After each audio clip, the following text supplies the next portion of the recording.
So welcome along to A Story to Tell with me, Richard Beauvoisin. This is mainly taken from my Radio Bath show every Thursday morning from 10 until 12. If you do like it, don't forget to subscribe, share it to others, and let everyone know all about Radio Bath. Hope you enjoy it. So welcome along on Radio Bath today on A Story to Tell. We have the lovely Kate Harbour here with me, Richard Beauvoisin. She's going to be here until 12 o'clock. She's been the voice of Wendy on Bob the Builder for 25 years now, as well as Timmy's mum on Shaun the Sheep, as well as many other things as well. So welcome to Radio Bath, Kate. How are you today? I'm actually really well. Thank you very much, Richard. Now, you are via Zoom today, and Yes. it looks like you're surrounded by a quilt, if I'm honest with you. Yes, I know. It does look a bit like that. This is my booth, my fantastic booth that my husband managed to put together for me, fully soundproofed, and thank goodness he did because when lockdown happened, I was able to actually carry on recording. So that was fantastic. But yes, it's my little booth, and this curtain here is just added extra sort of protection padded cell. Luckily, he has actually given me some air. Okay. So there's a little button here that I can switch, which gives me air, so I don't pass out. So anyway, so it's all really handy. Yes, I did hear of a lot of people going into cupboards and putting like blankets yes, over their head to try and get the soundproofing indeed. sorted. Have you ever That's gone down right. that Yeah. route? No, I haven't. The thing was, I was always a bit sort of no, I can't possibly do that. I always go to studios. Yeah, And let the professionals deal with the sound, as is my preferred option anyway. But um, yeah, I this was put together, and I was able to crack on. Um, yeah. Lost my train of thought now. That's Sorry. okay. It's not a problem at all. It's the wonderful world of sound boothing. It really is. Sound boothing, yes, indeed. There's lots of professionals out there that would do it, and the thing is that there's a lot of people that did it um, with the duvet thing, and it was okay for a time, but Yeah, the duvet doesn't really cut it unless you're away or something, and you've got portable portable kit, which is quite spectacular. Um, that can still work, and that's absolutely fine. Lots of people do it, um, absolutely. but it is better to have a sort of, as they say, kind of dead dry sound. And I'm very lucky that, in fact, the reports coming back saying how marvelous it was and is. So I'm very happy about that. Um, You do sound very clear today, so that's always Very a good clear start. and crisp. Very clear. Chris. How are you feeling today about? Because I spoke to Pavel Douglas recently, who I know you know as Yes, well. glorious Pavel. Yes. He is very theatre-esque and beautiful with it. Oh, he is beautiful. Yes. He is a beautiful man, isn't he? He is Yes. indeed.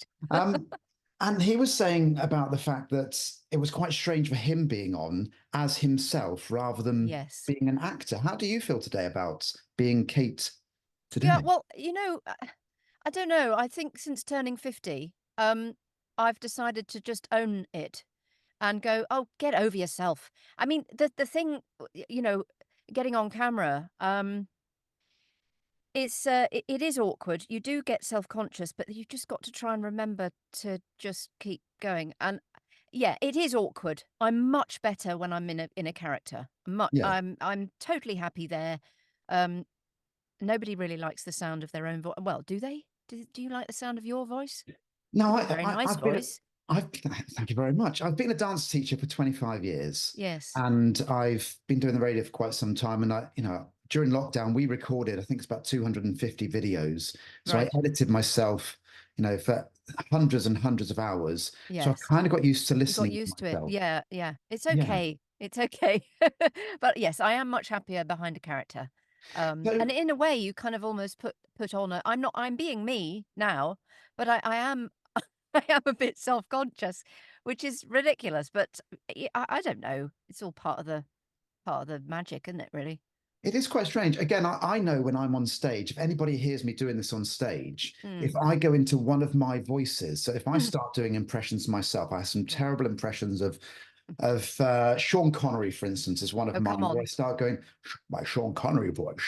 Um, it's not that great, but if ever I start going down that route, I know Yeah. it's because I'm feeling uncomfortable and I Yeah. want to hide behind a character.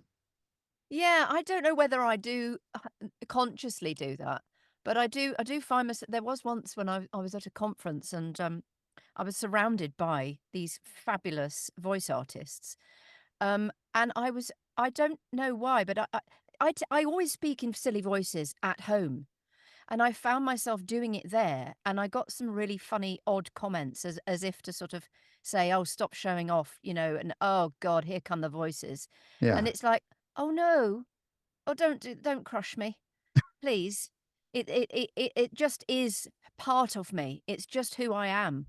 I would just do that, you see, and, I don't know, it's Because for me, it's a feeling inside. It's a feeling for me. Now, for the And benefits of the tape, that was Kate doing a voice. It wasn't all of a sudden the speed of everything going up very quickly. yeah. Yeah. Sorry. It's quite all right. How do you actually feel? I mean, you must have that scenario where people look at you and go, "Ah, you're a voiceover artist. You've been Wendy for 25 years in Bob the Builder. Mm. Can you do the voices?" Because, and the reason I say that is my wife, she studied Japanese, Oh, and wow. everybody then says to her, "Oh, go on, speak Japanese." Yeah. And she got to that point where she never speaks Japanese anymore. Oh, it's such a shame. Wow, Yeah. she should. Yeah, Speak our daughter does persuade her to do it on the odd occasion. Oh gosh, Um, she just keep going because it's just fantastic, isn't it? Apparently, it's really good for the brain as well to A, learn a new language, but hmm, also just to keep it going, and, it's we don't know the workings of our brains, do we, no, properly? no, nowhere near it. And so I think anything that we can do to increase the, vibrations of good stuff, is worth doing, I So, how do think. you feel about when people say, "Oh, do Wendy for us then"? well, I don't mind really, Richard, because, you see, you didn't know I was going to make an appearance today, did you? I Lovely. didn't I know. mean, no, no. But anyway, I sent a message yesterday. Well, I don't actually know when it was. To Neil. Oh, sorry, no, scrap that. Bob the Builder. Yes, my partner in crime. And I felt much better when I was actually doing it as Wendy. And Dizzy made an appearance as well, you see. And it helped me to make the message because otherwise I'd have been in my room for hours. Now, this was on Loose Women, wasn't it? Yeah. Yeah, It was bonkers. I was given a ring light for Christmas, okay, because 'cause I'm thinking, I need to brave it and do the whole TikTok thing and go, "Yeah, that was that was me, that was me, that was me," and all of that. yeah. And make it sort of entertaining and things. And because I realize that you have to be, a bit more visual, for people to find you or know who the hell you are, and get more work, really. Ideally, that's the whole point. And, so I got this ring light, and I hadn't opened the packet. And then I was told, "Well, would you like to come on and do that and surprise Neil?" And I went, "Yeah, sure, yeah, yeah." So I got in the booth, I did a little skit, and I sent it in. I was proud of myself, and they went, "Yeah, that's really nice, but we actually wanted a video." Uh, "Oh, God."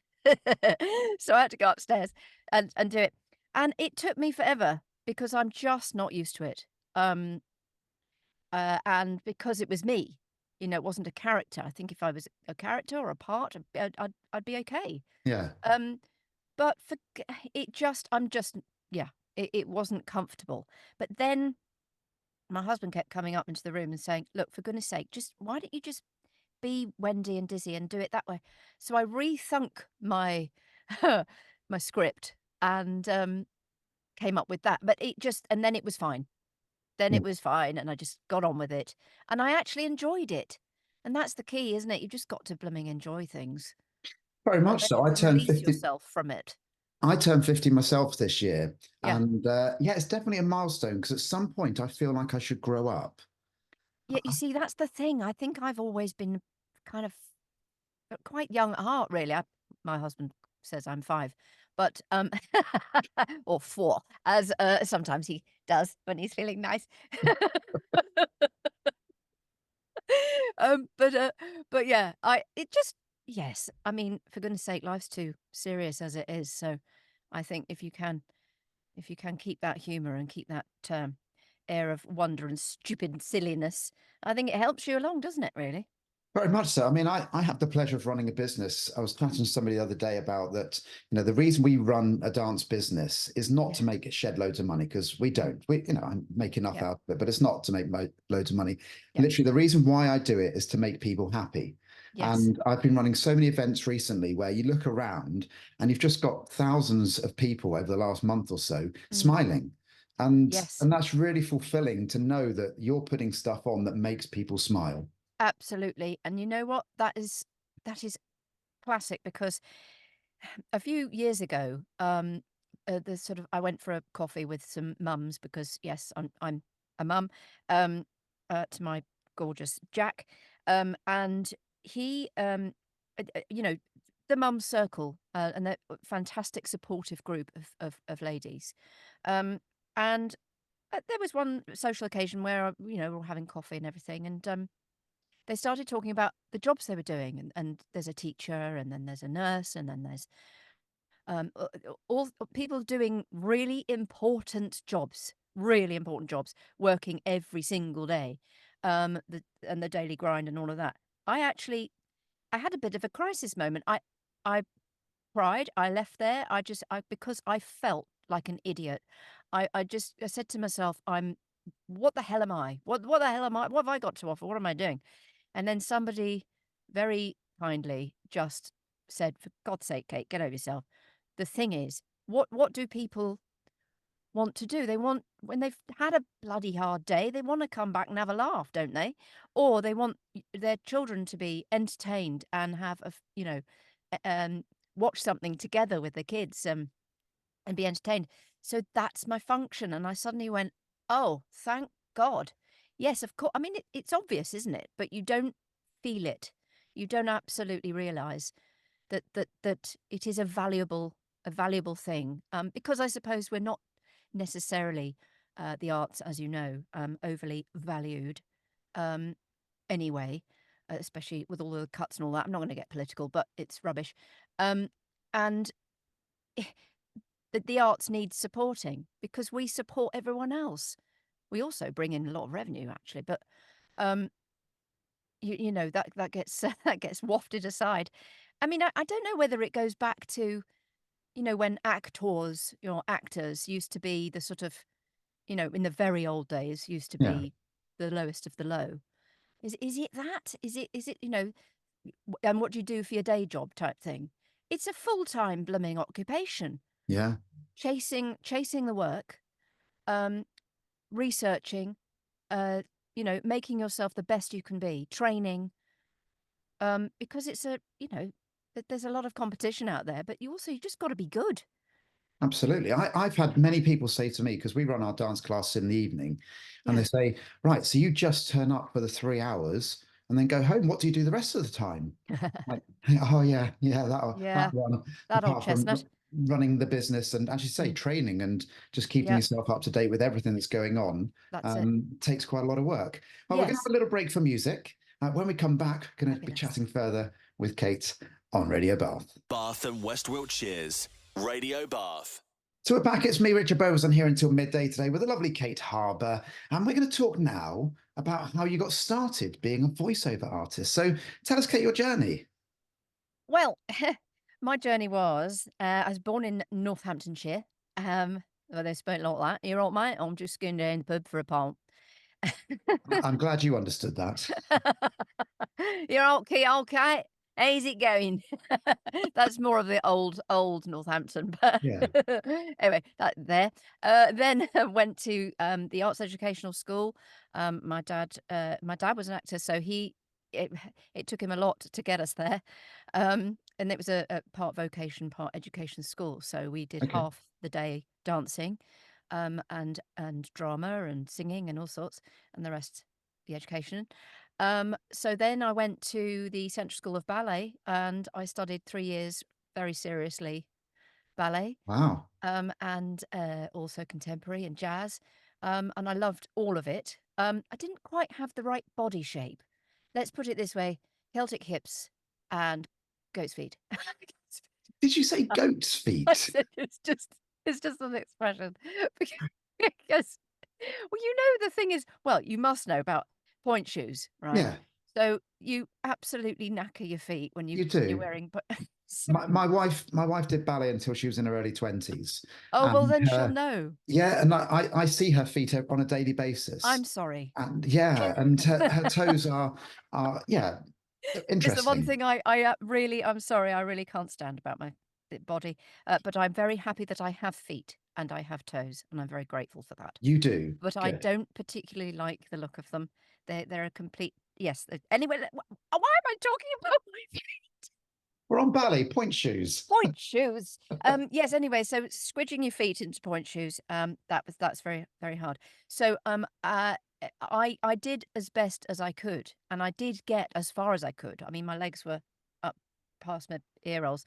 There are a few pictures actually out there. Oh, Me I with, couldn't find, I was researching stroke stalking you, oh and I God. didn't find any of those pictures. Oh yes, yes, they're there.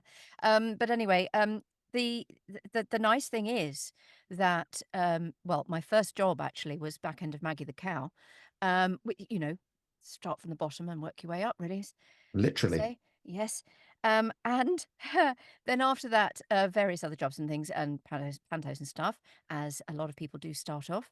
Um, and then I was very lucky to get an audition for Ken Hill's Phantom of the Opera, Okay. and they wanted a ballet dancer for the part of what people might know as Meg in the other one. Ken's was actually the original. That's another story. Hmm. Quite an interesting one though. So yes, I started off, you know, in musical theatre, I suppose, properly, but as a dancer. Ah, So it was a kind of nice little thing. And my father was actually in the same show, so it was a complete joy. And you were mentioning your lovely wife hmm. speaking Japanese. Yes. Well, we went to Japan and it was the best. It was just the best thing ever. We were treated right royally. They were so kind and so lovely. Um, and it was just a real dream, you know, to go to Kyoto and see the Bunraku puppets. And actually, I mentioned to one of the, so how they call them, presenters. I mentioned to them, I'd love to do, you know, I'd love to see some traditional dance, whatever. Next day, she'd organised a trip to see Mr. Fujiman. Right. And my father and I went and met this chap, and he was wonderful. And we had a tea ceremony, and he taught us how to do the fan dance and the Yeah. staff and all of that. And oh my God, I mean, you know, dream come true to do something like that with your dad. Yeah.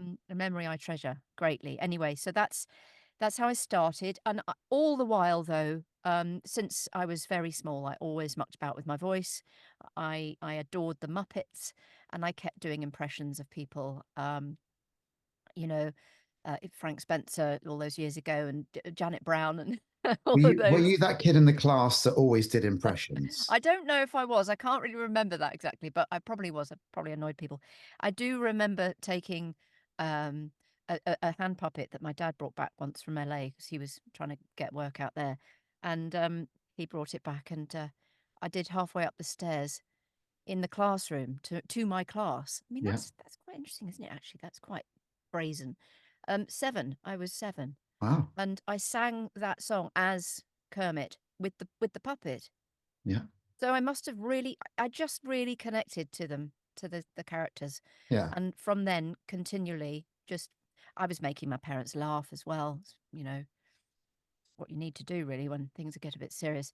So that's kind of how the voices started.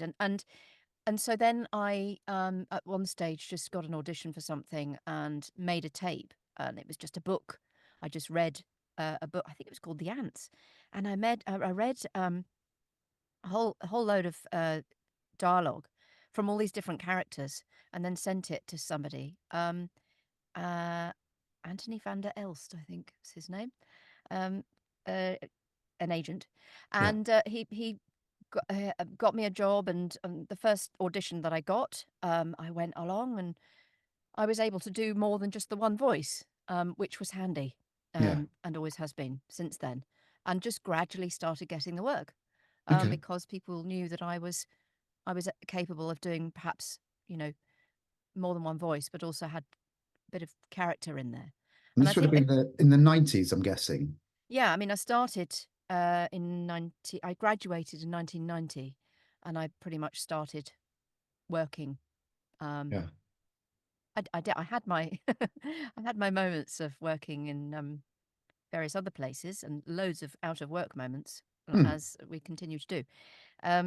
But yeah, between that spraying perfume for Estee Lauder and working in Nutrisystem Weight Loss Center as the receptionist, who had no clue. I had no clue what I was doing. I used to live off the freeze-dried boxes of food that they would dish out because I was so poor. And I was living in Weymouth Street hostel. Oh, I've got a really interesting story about that, Go on, actually. go for it. I just recently discovered a friend who I used to live with just for that year, and she saw me on Loose Women, Right. and she got in touch. And she said, "You're not Kate Harbour, blah blah blah, Weymouth Street." I went, "Michelle," and it was her, and it was just so amazing to catch up, and suddenly I was brought right back to it. And she said, "Oh my God, you were so thin," and I was. She showed me this picture, and I was really, I was, surrounded by people with that awful disease, and it nearly got me, Right. anorexia, as it's very, very difficult to well, anyway, that's another story. But she was lovely, and she got me through that period of time, um, and she just was great. And she said, "Oh, I've really missed. Yeah, I've been thinking about you a lot over the years, and it's just so amazing. I used to think of you as my little sister." Oh, And it's just really special to suddenly, wow, that seems such a long time ago. yeah. The early days of actually going to Central, and I think it was the first year, so it was all very new, and I was like, yeah, I'm determined to be a ballet dancer Yeah. and be stick thin, and that whole conversation. I mean, the pressure that is applied to ballet dancers to be the right shape is unhealthy. There's no other way to say Yes, it. it really is. It's such a difficult balance for people who are, you know, training you. Hmm. But I think in the past people have really it's not been good. I mean, we were weighed, and on a Monday, and it was just. I think I watched a documentary the other day actually about all of this and ballet schools and uh, them getting it wrong, unfortunately, Yeah. and really really affecting people. And oh, it's very difficult to talk about because I had I don't want to get all emotional. Stop it. That's Um, okay. so that I had two friends in the college, and they were both they had both come from Arts Ed actually. So I knew them very well. There was one day though when we were doing ballet class, and I was placed in between the two of them. And you know how you do your exercises on the bar, Hmm. not the bar that people know, but the bar, and you're doing your pliés and you're doing a relevé, turn around and do the other side. Well, I was doing this, and it just struck me. Apart from the fact that the music that was being played, by the way, was spectacular and always was, thanks to Philip Feeney, the most amazing pianist ever. We were so lucky in that regard. Um, I got all emotional because I was looking at one person wasting away in front of me. Could see all of her ribs. Yeah. And then I turned round and I saw the other one. And they were both the same, and they were killing themselves. Hmm. And so the class was stopped because I was all emotional, and I basically said, "Look, I'm really upset because these girls need help, and I don't know what to do, and I'm really upset." What? And I don't know. Yeah, it's very difficult because I don't know whether it was handled correctly or not. They did what they could at the time, but it didn't go well. And unfortunately, once you get that disease, it's very difficult to kick it. Yeah. And unfortunately, they both lost the battle That was so sad. at different periods of time, and I was just devastated. Devastated. Um, so it is a bit of a tricky area for me, that, Mm. because I nearly got there myself, had my parents not intervened. Yeah. I mean, it takes anything. I'm not just saying parents can intervene and that's it. I'm just saying that my experience was that they recognised that me being in a hostel on my own, um, and going to class, and it's a bit of an institution, isn't it? Mm. And really training very hard. And if you're not the same shape, if you're not quite right, if you've got a wider hip bone structure, if you've got any kind of puppy fat, which you do at that age, Yeah. and you have to for growing. Um, and if you're told you need to, thin out a bit, or you need to, what is it, the expression that they use now? I can't remember what they use. Get longer or something. I can't remember. Right. Lengthen or something. Yeah. It's that young brain really doesn't quite know what to do with that, and they just go on a ticket to nowhere. And Unfortunately. I'm sure a lot of parents can, as much as very few people will have a child that's at ballet Yes. school, a lot of parents will have children, young adults that have gone off to university. And Yes. then all of a sudden you lose and you get disconnected from them. And you might speak Yes. to them a couple of times a week and they say, yes, I'm great, but actually inside they might not be. Well, that's right. And the scary thing is that when you're in a new situation and you're trying to strive to be independent, you are wanting to have control over your own life. And that control sometimes can be warped into, I'm going to control what I eat. Mm. Um, and that's just awful. It's just Yeah. awful. And it's very difficult to um, flip your brain back into thinking more, how do I put it? More clearly, more, you know, thinking of your health. It's a very weird thing. You get the sort of feeling of control, and because you're doing something that is having an effect, Yeah. and people all around you. This was reflected in this documentary. People all around you are saying how marvelous you look and well done and all Mm. these things. And of course, people at university as well, and all of that. Now we have, of course, the social media side of Yeah. things where you're supposed to be looking a certain way. Um, and there's a lot to deal with. There's a hell of a lot to deal with out there. And, you're having to deal with the education side of things as well, where you're having to tick a box rather than actually being nurtured into life and have life skills. We're not, we're a bit lax with that. Yeah. And yeah, that I think really there are so many things that need to be addressed, but people's well-being should be uppermost, because otherwise it's not going to go in a good place, and not going to have the people there to service the industry that they want servicing. Absolutely. Now, one of the things you said very briefly is that your parents intervened. And I think kind of that's the lesson from all of this to some degree, is that as parents, we shouldn't be afraid to make that phone call. Yeah. I've got two of mine at university, and I speak to them as regularly as I possibly can. And you Yes. just hope they're always being honest with you. But it's Yeah. just having that communication, I think, with your children is quite key. Oh We're my going to have a goodness, little yes. break for music. When we're going to come back, we're going to talk about Bob the Builder. Fabulous. Something a bit lighter. Indeed so. Back very shortly. Made locally in Bath. This is Radio Bath.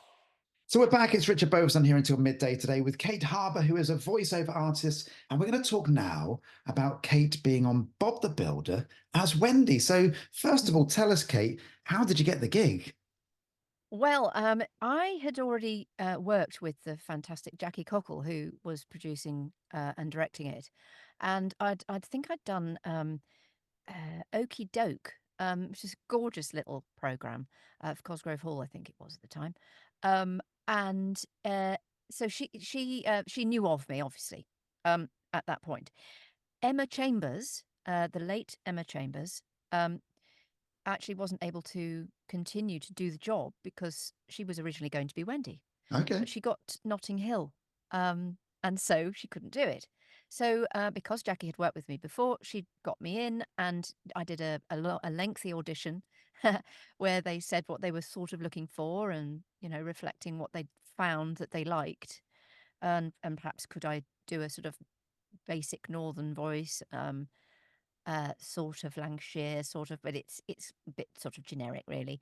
Um, and then asked me to do Dizzy the Cement Mixer, and I came up for something with that, and then filtered and all that, and then I got the job, and I could not believe it. Yeah, it was the best day ever. I it was such a fantastic job. I was so lucky, just to have those coordinates to get to that point, and wallop, there it goes. So I was really, really happy. Um, both Neil Morrissey, just absolutely wonderful to work with, hilarious, ridiculous anecdotes all the time, and also Rob Rackstore was just hilarious himself. Brilliant, brilliant voice artist, Rob, um, and we just really hit it off. It was like a sort of family thing. I mean, the read-throughs were the best. We were allowed to read, because that's the thing, that we were all together, is what I should explain. I was going to ask about that because obviously Yeah. you're sat there in your quilted booth today. My quilted But going, were you all in a studio and then all recording it together, or Yes. would you all be there at separate times? How would it work? No. It was very much Jackie's thing to make sure that we were all there together, because when you have a read through, um, we did it a little bit like a radio, Hmm. play. It was just, we were riffing off each other and having allowed to ad lib and allowed to just be free with it and express ourselves with it. And obviously you don't go completely off piece, but you're allowed to let it breathe a bit. Yeah. And a lot of the expressions, the "can we fix it? Yes, we can," and all of those things, and just different quirks that came out were sort of things that we did that were added in. Right. And so that was the really wonderful, wonderful part about it. Then we would go for a take, and we would get all serious again, and we would just nail it, and we'd do pickups, and then it would be fine. Then we'd go on to another episode. So I think we did about three in a session. I Okay. think, could have been four, but the thing was, we were so in tune with each other and so laid back that there were moments where, um, if there was something really exciting, sports wise, we would be we'd come back out and say, "What's the score?" and So, all that so sort of stuff. what is your sporting take then? What are you? Football, rugby, cricket? Where are you? None. None. Okay. That's them. That's Oh, not that's me. them. Yes. No, I'm more Wimbledon. Okay. Could you guess? With my standard RP accent. Yes, of course, I only like tennis. No, I like tennis. I don't know why. I do. Tennis is a great sport. Gymnastics, yeah, tennis, swimming, love that. Diving, Okay. marvelous. Olympics, love. No, the rest of it, not really my bag, Fred. No, not for you. Not for me. But 'Cause, the other guys, they were into all of that. oh yeah, and life events and things that were going on. We would all sort of thing, but the anecdotes were hilarious. And when we had fantastic other sort of celebs come in um, to work with us, we were so giddy about it and so Hmm. excited. But the only person I managed to get a photograph, because it wasn't really, we didn't really have phone cameras then. No. The only person I managed to get a photo of as evidence, as it were, was the wonderful Susie Quattro. Oh, wow. Yes. And so that was nice. But Elton John was in with us, which was a bit clang. That was a bit amazing. And apparently he was supposed to be John Elton, actually. Okay. Um, and he came in, and he was so sweet, and he sat next to me, and I had a major pinch me moment when he turned to me and he said, "So, is that okay? Okay, do you think that's okay?" I'm like, "Yes, Elton, I think that's fine. Yes." They were doing very well. But you know what the strange thing is for all of these celebrities, and Uh, it's something which I'm learning more, being on the radio and interviewing a number of people that have been on TV and done a variety of different things. It's a Yep. thing that I'm realizing very quickly, and I know this is going to sound strange, but everyone is human, and that Yes. everybody actually gets quite nervous as well. Yes, they do. Um, Yes, they do. and what you would have had is you'd have had your close-knit community of you, Yep. Neil, and Rob, and you'd have Yep. been the tight gang, and that Mm. everybody else that's coming in is an outsider to that, and they would have felt anxious and nervous. Yeah, exactly. And hopefully we didn't make them feel too anxious and nervous and, got them in on the whole innuendo jokes and all of that, which were rife. And there is a tape, but I don't know where it is, and don't ask me. It's So Bob not. the Builder's been going for 25 years. Are they still Yes. making episodes of it? Do you know, I actually I don't know. I don't think so. I'm No. not sure because it was changed around in when was it? 2015, I think, or Right. maybe slightly before then. I can't remember. So they binned us. No, they didn't. They just decided they wanted to go in a different direction. So they decided to do it CGI, 2D and all that. The journey with it for us, of course, started off with stop motion Hmm. and with hot animation, who were the best. And McKinnon and Saunders, who do all the puppets generally, who I mean, they're just edible puppets, aren't they? They Yeah. just are gorgeous. I'm such a fan. Anyway, um, we started off like that, and then it was all then turning into sort of reduce, reuse, recycle mode, which was wonderful, and that was the premise. And also Wendy with a hard hat, yeah, women, Yeah. um, with equal rights, shall we say? Mhm. Basically running the yard. Right.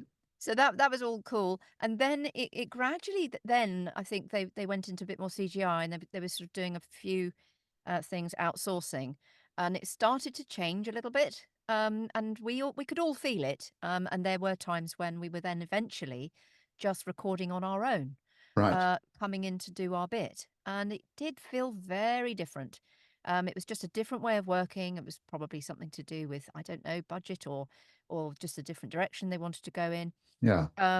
And so then, yeah, then that was it. And then we found out that we weren't doing it anymore.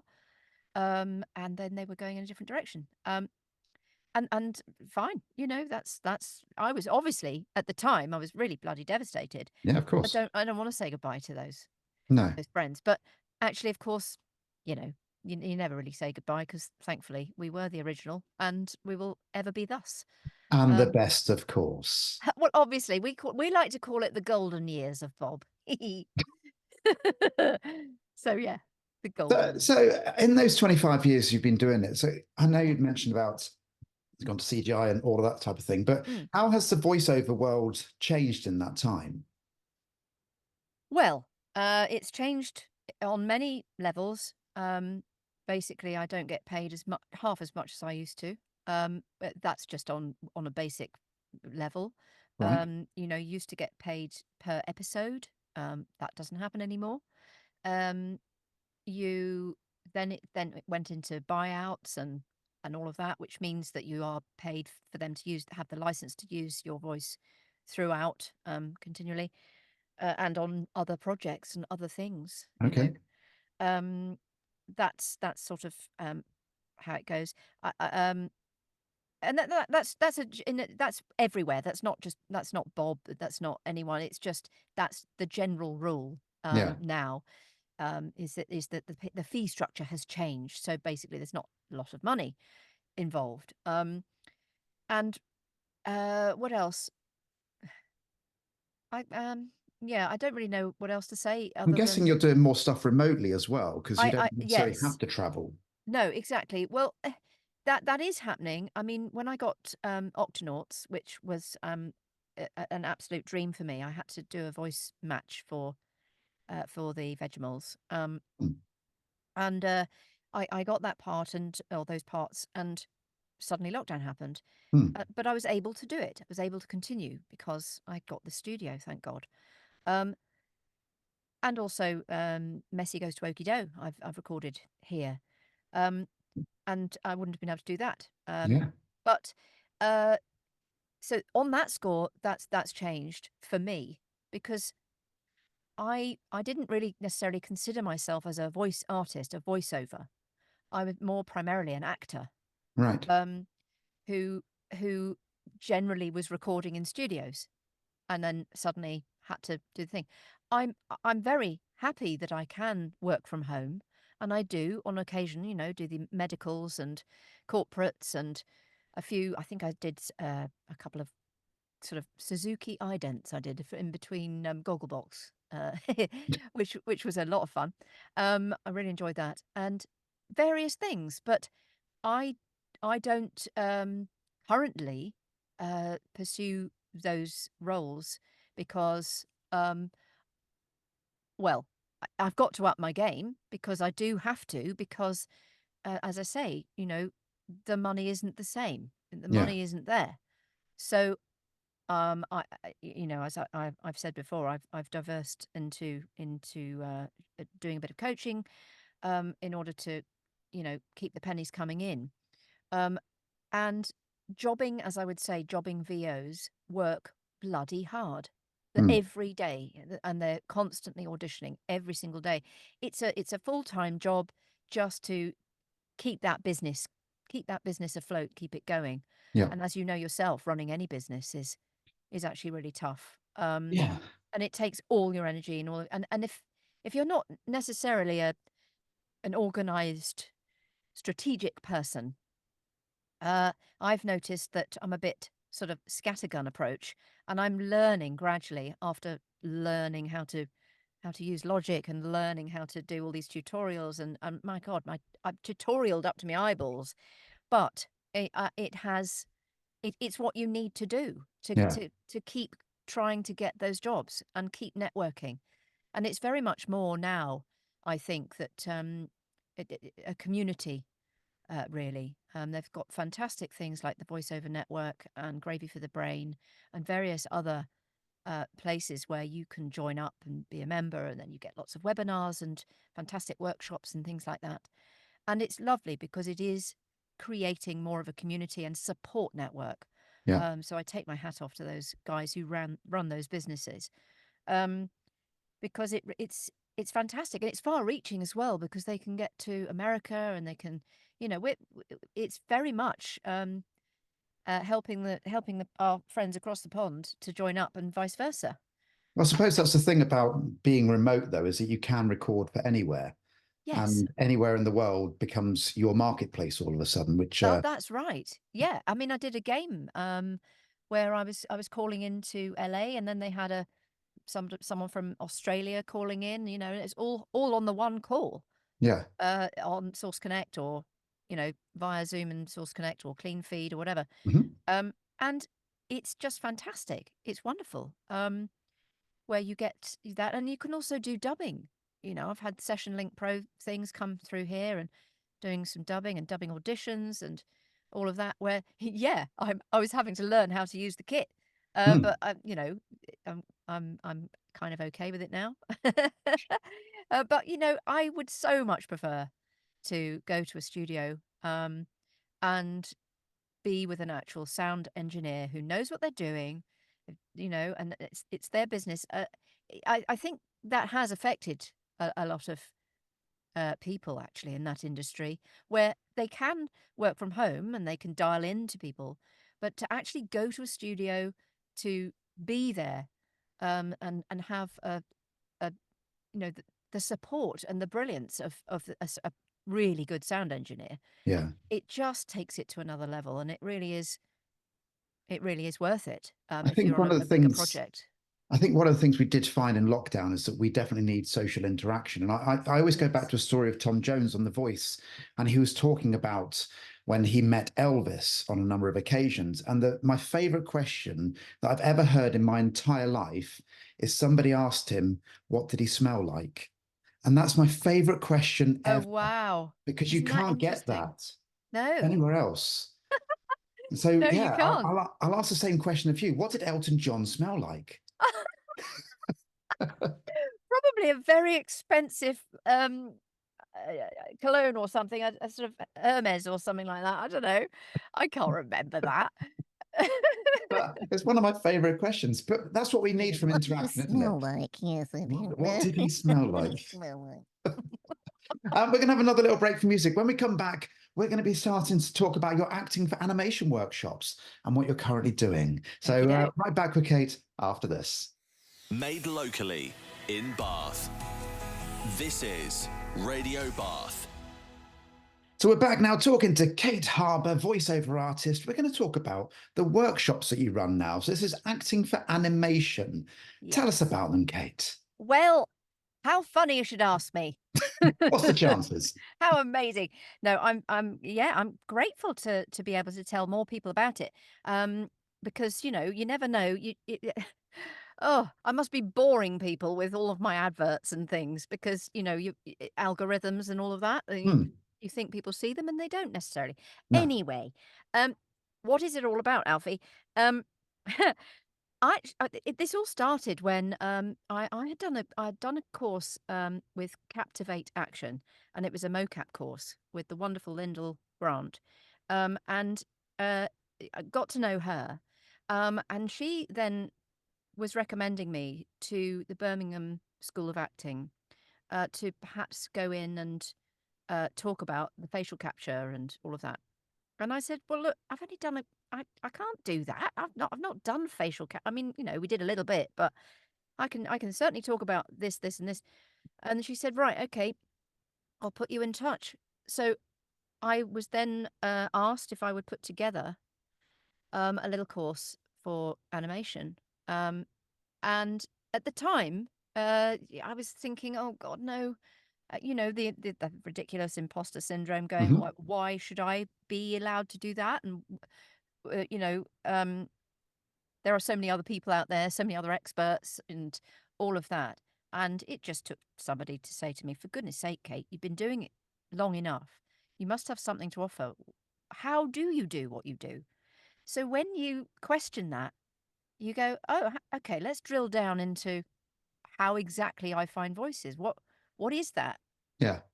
So I wrote a whole workshop around that, and it was originally well, it still is for Birmingham actually a 2-day workshop, um, which was actually an in-person workshop, and that was just wonderful because I was able to get them to be zombies and warriors, you know.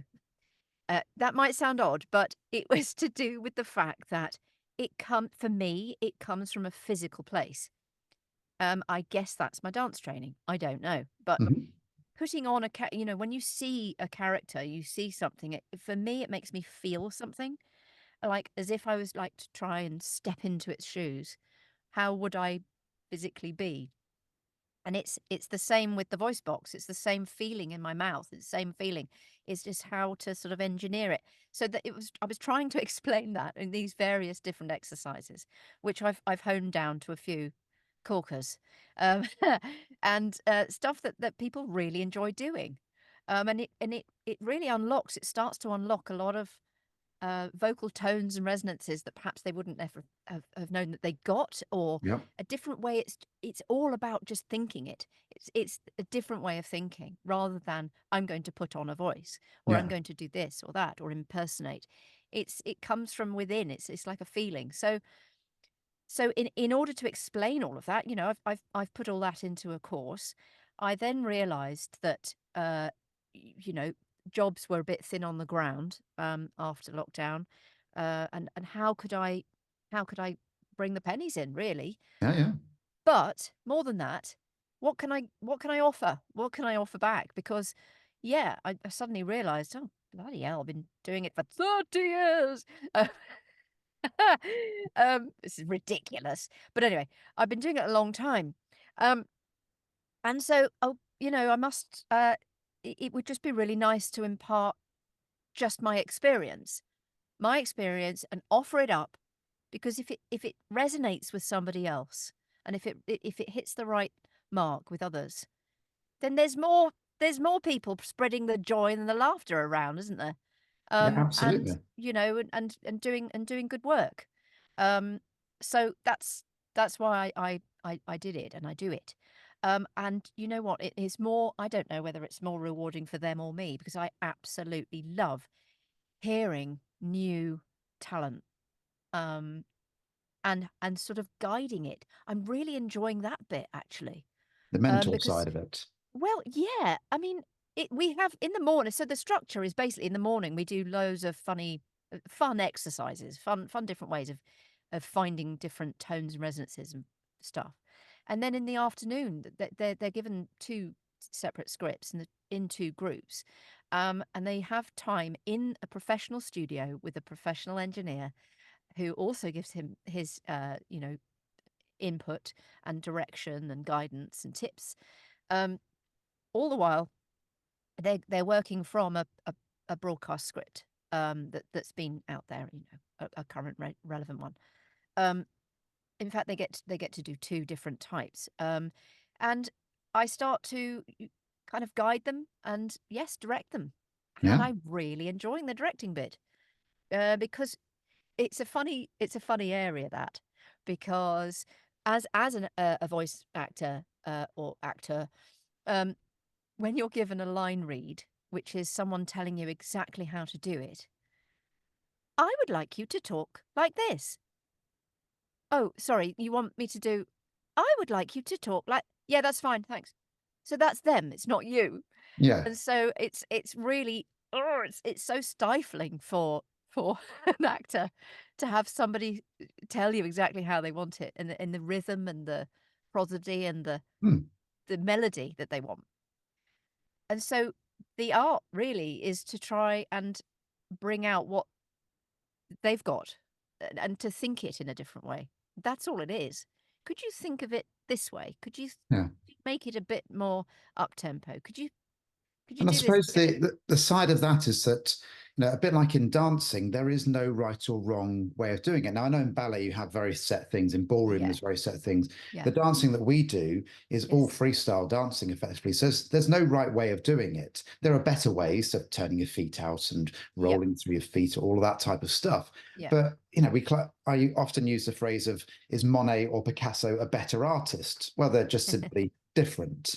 And yes, again, having that flexibility that you're giving them and saying, these are good techniques to do, mm, now bring you to it. yes, And I suppose that's the exactly. thing to do. Exactly. And really that's the whole point, isn't it? You're leading out. You're leading out. You're not teaching and putting it No, on to them. And the thing is, they are they are the masters of ceremony. What comes out of their mouth is where we go. We go with it. We're like, oh, because it's a choice. You're basically there to make choices of how you want to make this how you want to tell this story and how you want to enable this character to come through.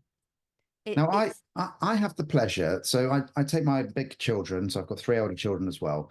We yeah. often go walking to different places, and I have the pleasure. As soon as we get halfway past the country, I turn into a classic Geoffrey Boycott Yorkshireman.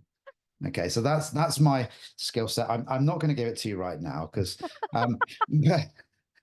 but the one accent I always struggle with more than any other accent in the world is a Geordie accent. Yeah, And I'm not great at that either. I really struggle with that one, and South Yep. African as well. And I've heard Michael McIntyre's doing South African, and he basically says, as long as you make sure every syllable pre and post it has nothing to do with the previous one, then you can speak South Oh, I African. like that. And That's I great. thought that was quite a good way of doing it. That's But lovely. what's your process? So let's get back to Wendy, Yeah. for instance. Yeah. You almost picture Wendy in your head, and you're in Mm. those scenes. How do you go into character? Yeah, well, so it was a gift, wasn't it? Because we were able to see Hmm. the drawings, we were able to see the world, and see how literally where the eyes are set, where the mouth is set, and it makes you feel something.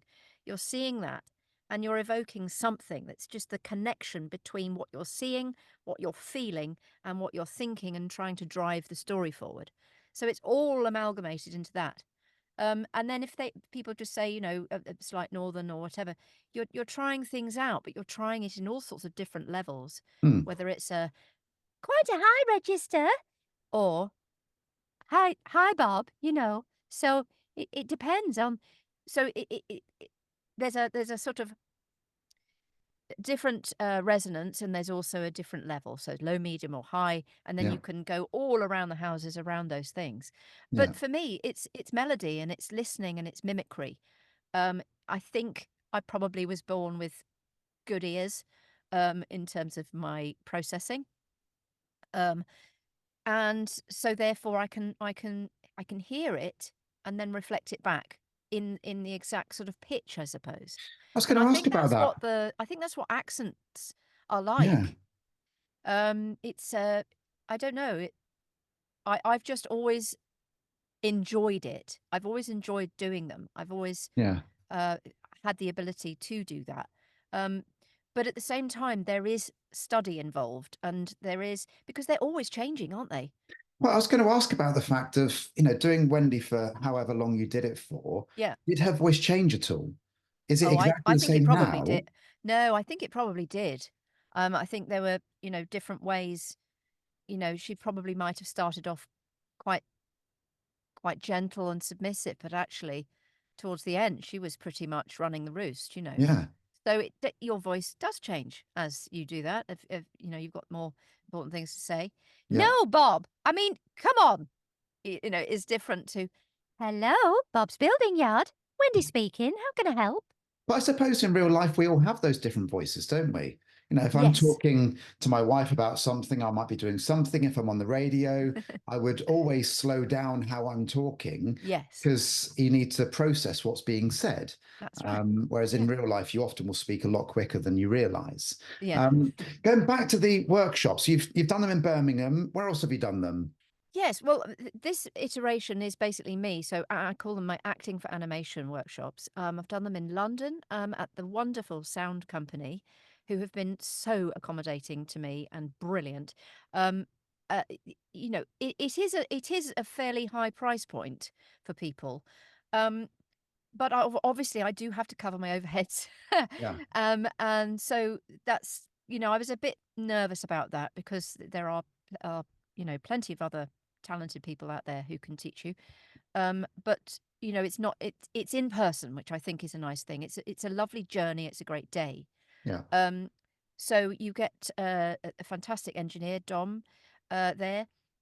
And so the whole process is just one day of exploration and fun. And at the end of it, I was very lucky enough to be in Farmageddon as Agent Red for Aardman Animation, Hmm. and I've been in a lot of Sean's stuff from the beginning, really, as Timmy's mum.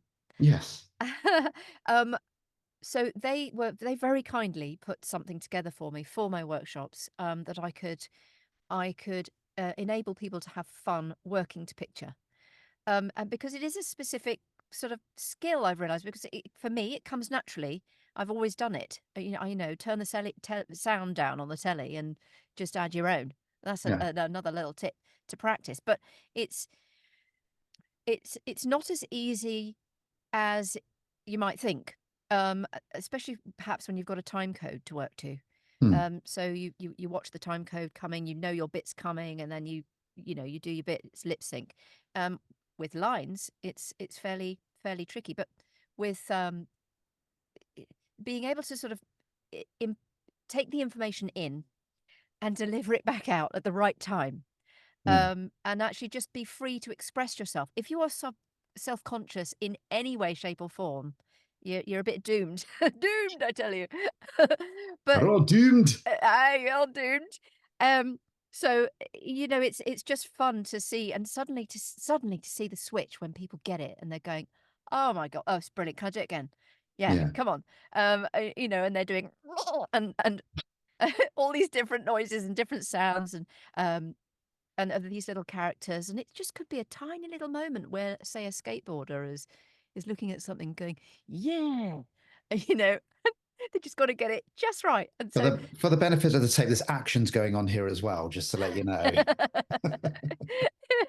Yeah, it's great fun. So they have time to work to picture as well. Um, and also after they've worked with me, I was wondering about whether to do one-to-one classes, and I do offer that now, Hmm. but only to people who've been to the thing because it's a shorthand then we can work forward from where they were with Yeah. me, rather than me wanging on about the ideas behind what I'm trying to teach them, if you see what I mean. Yeah.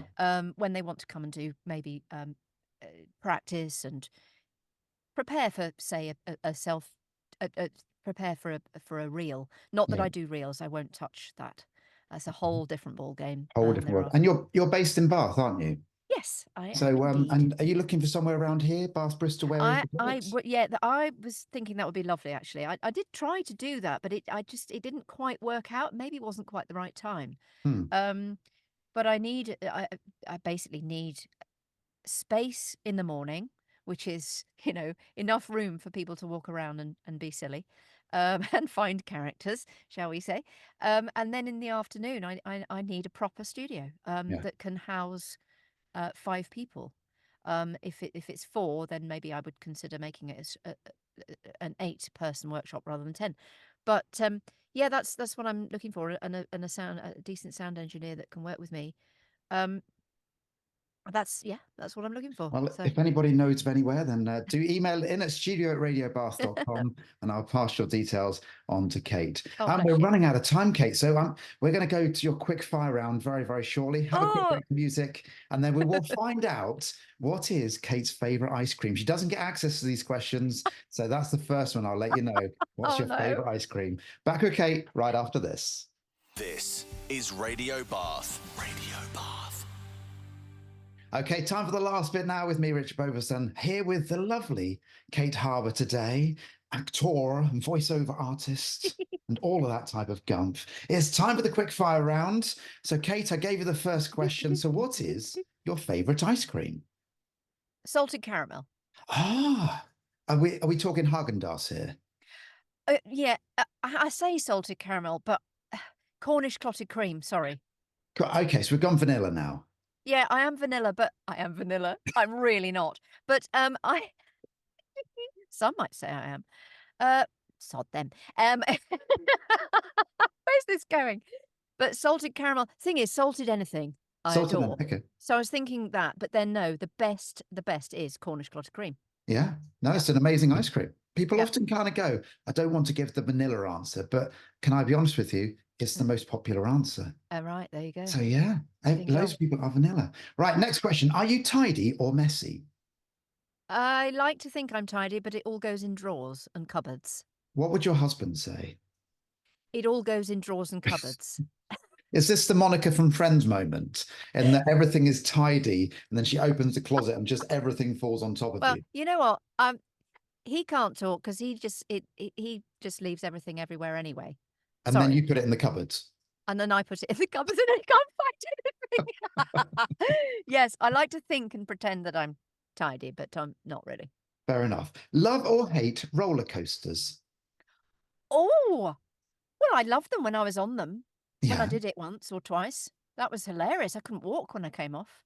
Not been on them for a while then? No, I did actually go to the one in Blackpool yeah. with a wonderful friend, Peter Straker, who played the Phantom in Ken's Hmm. Phantom.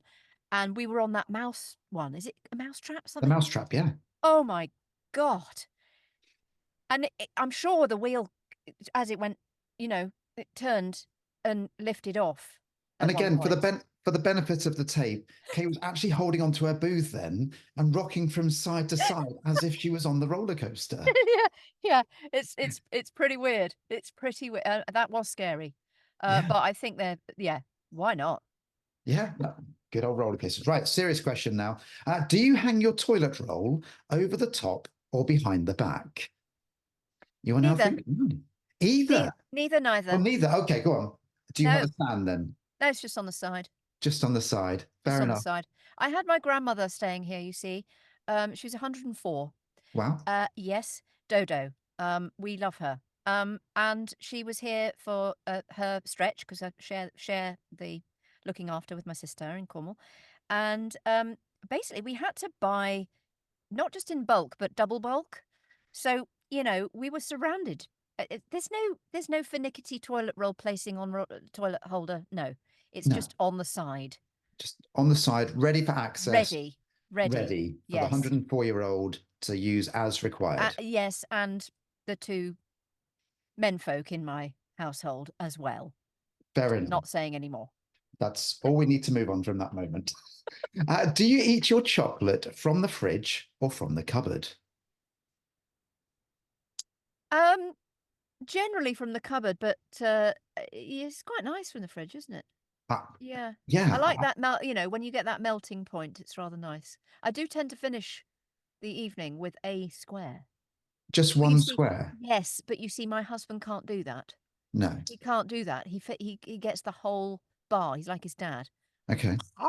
Woof. So Straight he in. eats the whole bar and you just have the one square left at the end. Yeah, I can just no, no, because I tend to like dark chocolate. You see, Okay. and he likes the milk. But no, dark chocolate for me. Salted caramel or So- salted, or raspberry. I love Now, raspberry. I don't know if you've ever spoken to Pavel about this, but No. when he answered this question, he was saying about the fact that he often would melt dark chocolate Yes. in a pan and make it into a hot chocolate. Oh, Do it like that. pure filth. Yes. Yeah. He got very excited by that, though. How exciting! Oh, I made something the other day. It was really fantastic. Go on. Then. I think I watched it on one of those things, Instagram or something. And it was frozen raspberries whizzed up with all sorts of things like date syrup and some vanilla and some bits and bobs. And some people don't like it, but coconut, desiccated coconut.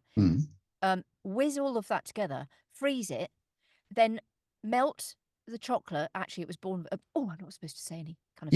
You can advertise. We're a commercial station. It's fine. Oh, We're not Bourneville. the BBC. It was Bourneville because it was those big bars, Yeah. so melt it in with a bit of salt, quelle surprise.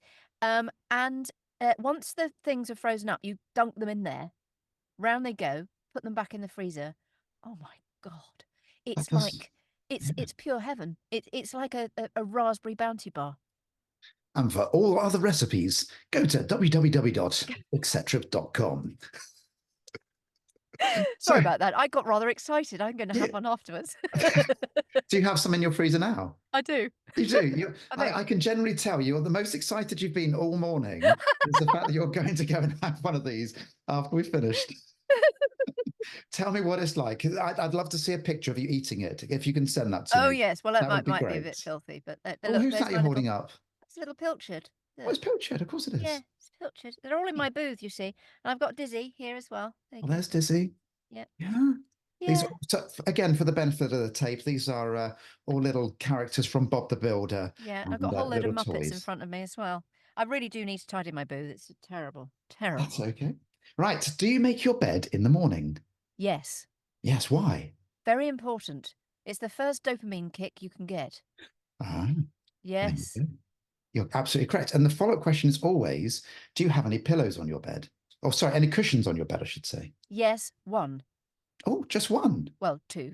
Ollie has one. I have one. Right. Yes. And why do you have cushions on your bed? Well, actually, it's because recently we got a loft conversion thingy, thanks to my late mother. Don't start. Stop it. We inherited some funds, and we've got the most incredible loft now, and it's full of light, and it's just the best thing that's ever happened to us. We're so happy. Yeah. We've got so much more light, which is vitally important for various reasons. And it just is. It radiates. So I just went, oh, can I please? Cushion. So yeah, got a small little. It's a sort of silvery, velour. You're allowed to have cushions. It's not I know, against but the they are law. bloody annoying, aren't they? Well, we used to have more, and Yeah. both of us got pissed off with them, so we just Okay. ditched them. But Fair the enough. one, it looks as though we're in control and we know what we're doing, and we're a bit grown up, and we've got a posh bedroom. You've done a little bit, but not too much. We have the pleasure of having 6 cushions on our bed, which well of done. course every morning get put back on, and before you Yes. go to bed, it just get chucked on the floor. Yeah, they have a lovely little journey, don't they? Yeah. Back up again. Right. What is your favourite breakfast? My favourite. Okay. If I'm going out, eggs Benedict. Okay. Good choice. Just with smoked Yeah. salmon. Oh, Okay. come on, with a bit of Tabasco. Tabasco is the told. king. Oh God, yes. Hello. But then sort of, day to day sort of yogurt with nuts and bit of fruit. But actually, I don't tend to eat it at the moment because I'm doing this thing. I'm having MCT powder. It's Oh, that people talk about this fatty coffee. no, I've not heard of this in the slightest. Please enlighten me. Well, it's rather marvelous, you see, because you have a spoonful of this MCT, monotriglyceride. Oh God, I don't ask me. Bless you. It's thank you. It's a sort of coconut-based fat, and you put it in your coffee, and Right. it keeps you going right through till lunch. Isn't it? That's what they used to say about that other cereal, isn't it? They Keeps you did. going. Weetabix. Keeps your hunger locked Yeah, up till shredded wheat. lunch. Shredded wheat, I think, wasn't Shredded it? wheat, yeah. Yeah, Why don't you have a big sort of sugar crash? Why don't you? No. absolutely. So yeah. Okay. Does that answer your question? Do you know what? I've forgotten what the question was. There we go. I've forgotten who I am. What is your go-to, if you had to do it, your go-to karaoke song? Oh, for goodness sake, that's not fair. I can't remember. No. I did do Sweet Child of Mine once. That was rather Oh, hilarious good at track. Mandolins in Bath. That was just wonderful. I really enjoyed that. That's a I tough song don't to know if sing, that. everybody else did, but because I can sing, but that's Yeah. that's a bit of a reach. It's always the whenever I do live lounges once a month, so we get local artists from the whole area, and they come in and they perform their own tracks, which I love doing. And when Nice. they get that question, they always dread it because the follow-up question is often, "Will you give us a quick rendition?" And they always feel empowered, and they've kind of got to do it to some degree. Now Uh-huh. you are trained, and so Yes. would you give us a little "Sweet Child of Mine" quick rendition? Oh my God, that's really not happening. No. Okay, fair enough. I have to ask the Uh, question though. I sang with my wonderful Tanya Rich, who is also an incredible voice artist who you should have on, I believe. Oh, She's also a brilliant coach. So we had this trio called the Belle Fleurs, right. and there's a bit of us on YouTube, I think, where we were taking punk rock and metal songs and putting them to a swing beat. And so yes, there were things from never mind Buzzcocks. What else? Metallica. Amazing. So mixing the Ace of Spades with Taking a Chance on Love and all that sort of stuff. And yeah, it was just joyous to do those songs and love it. I was the sort of soprano. So yes, if you want to hear me, Yes. go on there and So have a what look was the 'cause you'll name? be amused. What was the name of the band again? The Belle Fleurs. The Belle Fleurs. Yes, we did do Glastonbury, and Wow. yes, so we've all been doing our various businesses quite seriously, and so not really had time to do various gigs, but yeah, we're still there in the background. You should still do it. It sounds like you would have an amazing amount of fun doing it as well. We do, and yes, it's it basically the brainchild of Tanya. And she did a lot of the arrangements. We've had other people do arrangements and things, but yeah, we do have an album out actually. Oh, okay. Yes. You never know. One of those Give you the songs might get details. played. Oh my There's goodness! a high Yeah, chance of would be that as good. well, but we will see. Right, favorite TV program or film? Oh, okay. So my film, it has to be The Railway Children. Lovely. Because I used to watch it over and over and over again. And so yes, and I know the lines backwards. Though don't ask me because I'll probably forget now, you see, That's okay. when you're on the spot. But yeah, that's my favorite. I couldn't quite work out why I had decided to collect and go to various antiques places to collect the blue willow pattern plates. And then Right. I suddenly saw it again. I thought, oh, it's what they've got in the cottage. Of course. There you Blue go. willow pattern plates. So there you go. You see, you're influenced by your films. You are Yes, indeed. fabulous. Watching Two the questions. Vikings at the moment as well with Oh yeah, my son and husband. We're loving that. Love that. There are too many to mention, really. yeah. So Yeah. The yeah, let's Vikings go and the on. Railway Children. Yeah. Tops ends. I think that kind of sums me up a bit, actually. Right, two A little questions to bit go for you, feisty. Kate. You're very right. If you came back in your next life as an animal, which one would you be and why? Oh, Tough um, question, no. well, I have to. Okay, I'm not going to go for the cute one because I basically whale shark. Whale shark. Okay, I haven't had whale shark. No, I love them. They are adorable. I Okay. mean, just beautiful, aren't they? Do you know, I don't even know. They're the ones with the big spots on, Right. and they are so majestic. Oh, they are just gorgeous. I mean, can you imagine just swimming about with, and opening and oh, beautiful. Just sounds of it. So basically, you just want to swim around with your mouth open, eating food. Yeah, That's so your good. basic principle. That's it. That's it. And Yeah. also singing and clicking and communicating with my fellow whale sharks. Sounds And like an amazing thing. we don't Right. know Well, what they're saying, do we? Say again. We don't know what they're saying No, yet. we don't. Yet No. is always the answer to But I'm always. fascinated by them. Anyway, I'd Whale probably shark. kick myself and go, well, why didn't you say, Well, X, Y, and cat's Z? the most popular answer. Yeah, no. Yeah. Well, So they're very clever, aren't they? But no, they lead a good life. But I'm pleased with whale shark. That's all we'll good. go with whale shark. We'll go Okay. with whale shark. Your last question, Kate. Where is your happy place? Oh, my happy place. My happy place is with my family, my husband, my son. Hmm. Wherever we are, we could be anywhere, just with Yeah. them. That That's my happy place. sounds amazing. Kate, thank you so much for coming on today. I hope you've enjoyed it. I have. It's been lovely to meet you, and I'm hopeful to come to one of your classes. If Please I do can be come brave along. You're enough. welcome. Do I need Every shoes? Thursday at Bath Eastern Village Hall.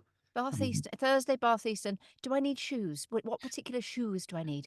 You can wear anything. We suggest not trainers. Not Is the main trainers. thing. So yeah, I mean, I go along in jeans and a shirt. I do have dance shoes, but yeah, something you can spin on as a follow. Something I can. Okay, yes, I've probably got one of two. Yeah. Yeah. Let's not go there. Well, Pavel has said he's going to That's come along rather as well. rude. So I'll put you and Pavel can come along together. He said he's going to come Well, along as that well. would be brilliant. Yes, that So would be fantastic. Yeah, we'll do a little documentary of you and Pavel doing your first dance night. that would be brilliant. I'd I'll love come it. along with a I camera. absolutely adore Strictly Come Dancing. By the way, that's one of my favourite programs. But yeah, It is an incredible program. Yeah. I love it. Yeah, I have the pleasure at the moment. So I'm good friends with Mike Edwards, who's Eddie the Eagle. And Oh, fantastic! so yeah, I play golf with him all the time. And yeah, he's on Dancing on Ice at the moment, and Oh, yeah, amazing. doing brilliantly well. So yeah, Oh, good for him. Good for so him. you never know. Strictly might come for you at some point. Oh, I doubt it. I mean, who am I? No, I don't think so. But They have some, they have some yeah. people on there who we've never heard of before. Quite Really? often. You're gone. Oh, Yeah. good grief. Very No, but much so. don't they normally have people who can't who've never not can't dance. I'm so sorry. I don't mean that. I mean that haven't trained or that haven't been anywhere near a dance class. Well, you And have. I have, which might be a bit Yeah. of a detriment because it's very different, isn't it? It is, but I would say for me personally, I've been a dancer for 25 years myself, do it every day of my life. But I'm not an expert in ballroom dancing. Each of those would be a new skill, but It's I such a suppose the new difference skill. is that you are in control of your body. Yeah, well, one would hope. That's One would what hope you that. know. I am slightly concerned about the knees, but years of that Yes. dancing has sort of put paid to that. But no, I mean, if Angela Rippon can do it, wasn't Absolutely. she amazing? She was incredible.